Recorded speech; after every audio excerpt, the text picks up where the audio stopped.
ये मासूमियत छीनी जा रही है बच्चों की। आप एजुकेशन नहीं छीन रहे, आपको लग रहा है कि आप एजुकेशन छीन रहे हो, आप उनकी मासूमियत छीन रहे हो। आप उनके हाथ में कलम की जगह एक डर का माहौल दे रहे हो, जो बच्चा हर समय डरेगा। एक बात बताओ, ये छोटे बच्चे आए हैं, अंकल पानी लोगे? ये संस्कार है हिंदुस्तान के मुसलमानों के कल्चरों के। और हमारे देश की संस्कृति है ये कि छोटे छोटे बच्चे कहते हैं अंकल पानी लोगे?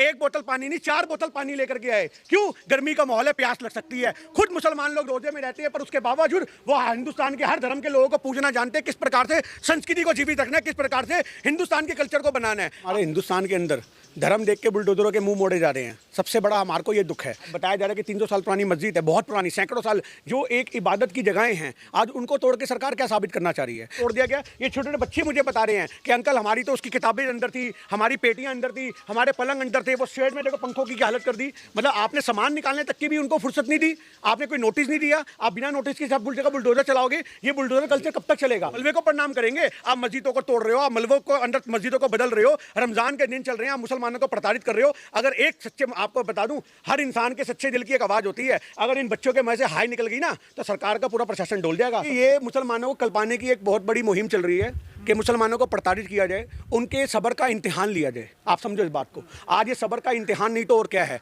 आपको छोटे छोटे बच्चे खल रहे हैं, आपको मस्जिद खल रही है, आपको भाईचारा खल रहा है, आपको कोई रामनवमी का त्यौहार हो तो आपको मस्जिद नजर आ जाती है, आपको मंदिर के रास्ते भूल जाते हो, आपके पैर मस्जिद की तरफ मुड़ जाते हैं, आप झंडे फहराते हो, आप भगवे फहराते हो, आप तांडव करते हो। ये क्या माहौल बना रहे हो आप देश के अंदर? कैसे देश हमारा विश्वगुरु बनेगा? दिल्ली जी, ये मस्जिद थी, यहाँ पे थी, को बता के तोड़ दिया गया मीटिंग में। तो यहाँ मदरसे में बच्चे भी रहते थे। ये जो बुलडोजर कल्चर है, ये रुकेगा इस देश में या क्या करेगा? देखिए, सबसे बड़ी बात यह है कि आज हमारे हिंदुस्तान के अंदर धर्म देख के बुलडोजरों के मुंह मोड़े जा रहे हैं। सबसे बड़ा हमारे को ये दुख है। आज ये छोटे छोटे बच्चे, यतीम बच्चे जो पढ़ते हैं, आज इस जगह में बैठ करके मदरसे में, और आज से नहीं 300 साल पुरानी बात है ये। आज बताया जा रहा है कि 300 साल पुरानी मस्जिद है, बहुत पुरानी, सैकड़ों साल जो एक इबादत की जगहें हैं, आज उनको तोड़ के सरकार क्या साबित करना चाह रही है? आज हमारा दिल्ली सरकार से सवाल है, आज हमारा केंद्र सरकार से सवाल है। आज वो कहते हैं उसके अंडर में, वो कहते हैं उसके अंडर में है। पर जब ऐसी कोई मस्जिदें शहीद होती हैं, ऐसे मदरसे शहीद होते हैं, उनको तोड़ा जाता है, जहाँ बच्चों की शिक्षा ग्रहण होती है, वो जब माहौल को बदला जाता है तो कहाँ जाती है सरकारें? बाद में आ जाते हैं वो लोग तांडव करने के लिए कि ये गलत हुआ, कहाँ सही हुआ। हमारा केजरीवाल सरकार से भी ये कहना है कि आज आप लोग कहाँ पर हो? तो आज इन छोटे छोटे बच्चों की पढ़ाई कहाँ जाएगी? छोटे छोटे बच्चों की शिक्षा क्या होगी? अरे स्कूल कॉलेज तो ऐसे होते हैं कि लोग पता नहीं अपनी चीज़ें दान कर जाते हैं। आज सरकार को ये चीज़ खल रही है कि बच्चे पढ़ क्यों रहे हैं। हर इंसान को आज की डेट में ये अपनी मन की इच्छा है कि वो अपनी इबादत जगहों को जीवित रख सके, अपनी संस्कृति को, अपनी विरासत को आगे बढ़ा सके। आज ये संस्कृति ही तो है। आज एक बात बताइए, गुरुकुल जो है, उन गुरुकुलों में हिंदू की जो गीता होते हैं, जो बाकी पौराणिक कथाएं होती हैं, उनको पढ़ा करके गुरुकुल के अंदर हिंदू संस्कृति को जिंदा रखा जा रहा है। और अगर मदरसों के अंदर इनको इस्लाम की शिक्षा भी दी जाती है, तो अगर वो अपने इस्लाम को आगे बढ़ा रहे हैं तो इसमें गलत क्या है? तो ये सरकार, तो हमारे सरकार से सवाल है कि आखिर कब तक ये बुलडोजर की राजनीति चलती रहेगी हमारे देश में? लेकिन आप देखते हैं कि लोग यहाँ के कह रहे हैं कि बहुत पुराना मदरसा है जी, और कोई ऐसी चीज आसपास नहीं है जो सरकार को या वक्फ बोर्ड को डिस्टर्ब कर रहा हो। जी। तो फिर क्यों तोड़ा गया? देखिए, मैं आपसे कहता हूँ, राजनीति की बली बहुत सी चीज़ें चढ़ जाती है, षड्यंत्र की चलती हैं। सबसे बड़ी बात है, तोड़ने वालों के बाद नोटिस नहीं है कोर्ट से फटकार लग रही है। आज ये जो सारी चीज़ें तोड़ी गई हैं, पुलिस वाले आए हैं और उन्होंने आ करके अपना पूरा दबाव दे दिया। बच्चे अंदर सो रहे हैं, क्योंकि आपको पता है रमजान का टाइम चल रहा है, सुबह सुबह का टाइम है, माहौल है, आके सब कुछ तोड़ दिया गया। ये छोटे छोटे बच्चे मुझे बता रहे हैं कि अंकल हमारी तो उसकी किताबें अंदर थी, हमारी पेटियां अंदर थी, हमारे पलंग अंदर थे, वो शेड में देखो पंखों की हालत कर दी। मतलब आपने सामान निकालने तक की भी उनको फुर्सत नहीं दी, आपने कोई नोटिस नहीं दिया। आप बिना नोटिस के सब जगह बुलडोजर चलाओगे। ये बुलडोजर कल्चर कब तक चलेगा? उत्तराखंड में भी आपको पता है सीएम ने एक नोटिस पास किया, अभी आपको पता होगा वो क्या है। तो वो नोटिस ये है कि सारे के सारे जो मदरसों के अलावा आपकी मज़ारें हैं, उनको शहीद किया जाए, जो आपको लगता है कि इलीगल हैं उनको तोड़ा जाए। आप मुझे एक बात बताइए, इस प्रकार से तो हिंदुस्तान की आधी जो प्रॉपर्टी है उस पर बुलडोजर चल जाएगा भाई। आप किसी गली, किसी मोहल्ले में चले जाओ, लोगों ने पता नहीं कहाँ कहाँ तक अपने थड़े बढ़ा के पूरे कब्जे कर रखे हैं। ये तो एक शिक्षा का घर है। आपको क्यों बुरी लग रही है ये बातें? क्यों? क्योंकि ये हाई फाई पॉश एरिया में है, आपको ये गवारा नहीं हो रहा। तो आखिर कब तक ये गंदी राजनीति से बच्चे शिकार होंगे? आज भारत का भविष्य है ये बच्चे, छोटे छोटे बच्चे। आज आप ये बात बताइए, आपको पता होगा एपीजे कलाम साहब भी मदरसों से निकल के पढ़े हैं।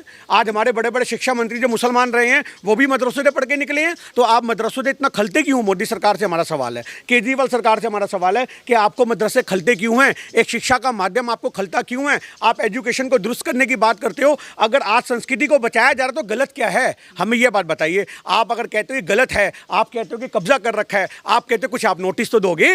अगर इस हिसाब से मैं आपको चांदनी चौक की लिस्ट देता हूँ, आप आरटीआई लगाओ, पूरे चांदनी चौक पे बुलडोजर चल जाएगा। चांदनी चौक में जो बैठे व्यापारी हैं उनसे अगर पूछो कि कहेंगे हमारे परदादा ने जमीन ली थी सन 47 में आके, हमें नहीं पता किसकी है।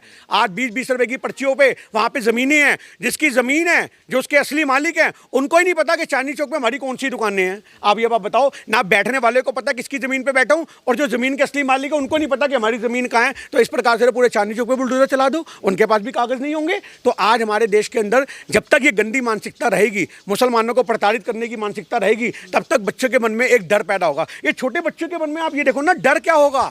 जिन बच्चों ने अपने सामने बुलडोजर चलते देखा है उनके दिल पे पीछे क्या बीत रही होगी, ये बड़े होते तक नहीं भूल पाएंगे इन चीज़ों को कि जहां हम पढ़ने जाते थे वहां पे हमारे बुलडोजर चला दिया गया, हमारे कमरे तोड़ दिए गए, हमारे शिक्षा के मंदिर को तोड़ दिया गया। हम स्कूल कॉलेज जाते हैं तो आज भी उसको प्रणाम करते हैं। ये बच्चे किसको प्रणाम करेंगे? मलबे को प्रणाम करेंगे। आप मस्जिदों को तोड़ रहे हो, आप मलबों को अंदर मस्जिदों को बदल रहे हो, रमजान के दिन चल रहे हैं, आप मुसलमानों को प्रताड़ित कर रहे हो। अगर एक सच्चे, आपको बता दूं, हर इंसान के सच्चे दिल की एक आवाज़ होती है, अगर इन बच्चों के मुंह से हाय निकल गई ना तो सरकार का पूरा प्रशासन डोल जाएगा। सरकार ये ना सोचे कि बच्चों की हाय नहीं लगती, सबसे पहले अल्लाह हो, वाहेगुरु हो, राम हो, सबसे पहले हमारी बाद में सुनेगा, पहले वो इन बच्चों की सुनता है। इन छोटे छोटे बच्चों की आप ये बात बताइए, ये छोटा सा बच्चा आपको क्या लग रहा है, क्या आज ये देश का भविष्य नहीं बन सकता? आप ये बात बताइए। यतीम बच्चे हैं ये लोग, छोटे छोटे बच्चे हैं। यहाँ मदरसों में जो इनके अध्यापक हैं, ये अध्यापक खड़े हैं इनके साथ में, जो इनके अध्यापक हैं, आज वो कह रहे हैं कि आज हम इन बच्चों को शिक्षा कैसे दे पाएंगे। आज माहौल तोड़ा जा रहा है, वो फ्री ऑफ कॉस्ट इन बच्चों को पढ़ाते हैं, वो क्या यहाँ पे मेहनताना लेते हैं?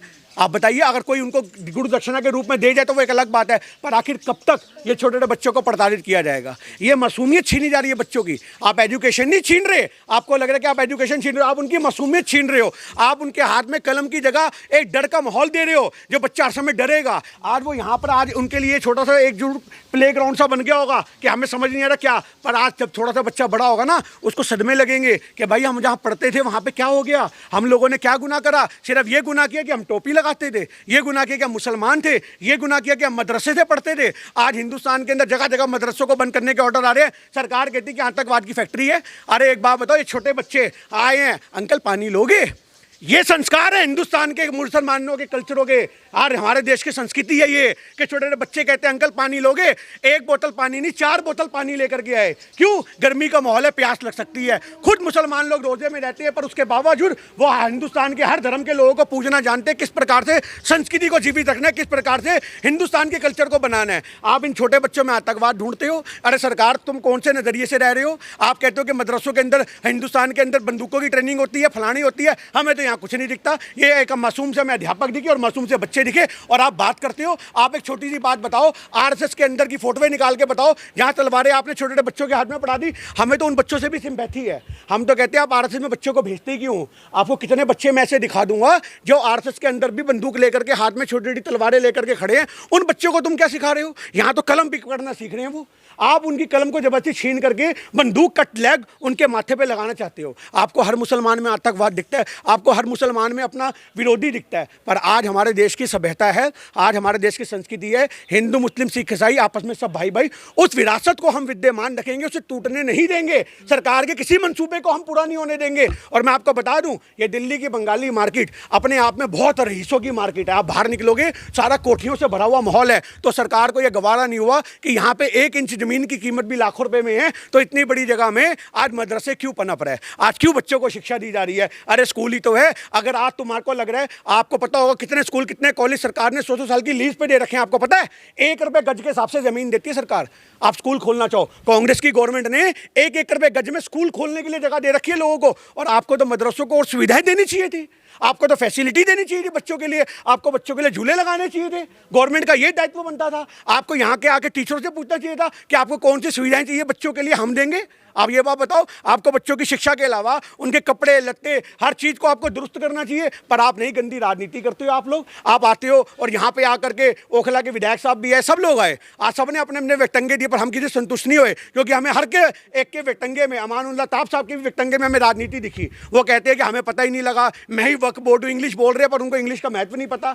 आज जो मोदी की डिग्री पे सवाल उठाते हैं, उनको खुद की डिग्री अभी नहीं पता। तो ऐसे हमारे देश में कब तक चलेगा? हमारा सिर्फ एक ही मानना है कि राजनीति मत करो, अगर करना है तो कुछ करो। और हम कहते हैं आज केजरीवाल सरकार से कि आप इसे कोर्ट में लेके जाओ मैटर को। आप जो ये सब चीजें हो रहा है, खास के मदरसा मस्जिद मज़ार है, ये क्यों हो रहा है? रमजान के ही वक्त में। देखिए, ये मुसलमानों को कल्पाने की एक बहुत बड़ी मुहिम चल रही है। कि मुसलमानों को प्रताड़ित किया जाए, उनके सब्र का इम्तिहान लिया जाए। आप समझो इस बात को। आज ये सब्र का इम्तिहान नहीं तो और क्या है। आपको छोटे छोटे बच्चे खल रहे हैं, आपको मस्जिद खल रही है, आपको भाईचारा खल रहा है, आपको कोई रामनवमी का त्यौहार हो तो आपको मस्जिद नज़र आ जाती है, आपको मंदिर के रास्ते भूल जाते हो, आपके पैर मस्जिद की तरफ मुड़ जाते हैं, आप झंडे फहराते हो, आप भगवे फहराते हो, आप तांडव करते हो। ये क्या माहौल बना रहे हो आप देश के अंदर? कैसे देश हमारा विश्वगुरु बनेगा? कैसे हमारा देश आगे बढ़ेगा? हमारा सरकार से सवाल है, हमारा प्रशासन से सवाल है, और हमारा सवाल तो उस बुलडोजर चलाने वाले से भी है कि तेरे को अपनी नौकरी इतनी प्यारी थी, जब तेरे को दिख रहा छोटे छोटे बच्चों का, अगर मैं उसकी जगह होता तो मैं बुलडोजर से उतर जाता और कहता भैया ये पाप मुझसे नहीं होगा, ये ईंटें मैं नहीं गिरा सकता, आप मुझसे कहीं की भी जगहें तोड़वा लो पर बच्चों की इबादत की जगह को मैं नहीं तोड़ सकता। शिक्षा के मंदिर को आप तोड़ करके क्या साबित करना चाह रहे हो? हिंदुस्तान के छोटे छोटे बच्चों को, मुसलमानों के मन में, आप छोटे छोटे बच्चों के मन में क्या डर बैठाना चाह रहे हो? आज बच्चे रात को सोते होंगे, जरा सी खड़खड़ होगी, उनको लगेगा फिर बुलडोजर आ गया, एक दूसरे को पकड़ लेंगे। यतीम बच्चे, एक दूसरे के माँ बाप भी जिनके नहीं है साथ में, उनके मन में क्या बीतेगी आप बताओ? अगर आज कहीं पे खड़क होगी तो बच्चों को लगेगा अरे कुछ और ना टूट रहा हो, अरे कुछ और ना हो रहा हो। रात रात को सो के उठेंगे मोदी जी वो, और आपको कोसेंगे, क्योंकि इन बच्चों को नहीं पता कि प्रशासन किस प्रकार से प्रताड़ित कर रहा है। इन बच्चों को ये नहीं पता कि राजनीति क्या होती है, पर इन बच्चों को ये जरूर पता है कि हमारे घर तोड़े जा रहे हैं, हमारी शिक्षा के मंदिर तोड़े जा रहे हैं, और इन बच्चों के मन से अगर हाय निकलेगी ना तो ना आपकी सियासत बचेगी ना आप। ये बात आप नोट कर लीजिएगा। Subscribe now and press the bell icon. Never miss an update.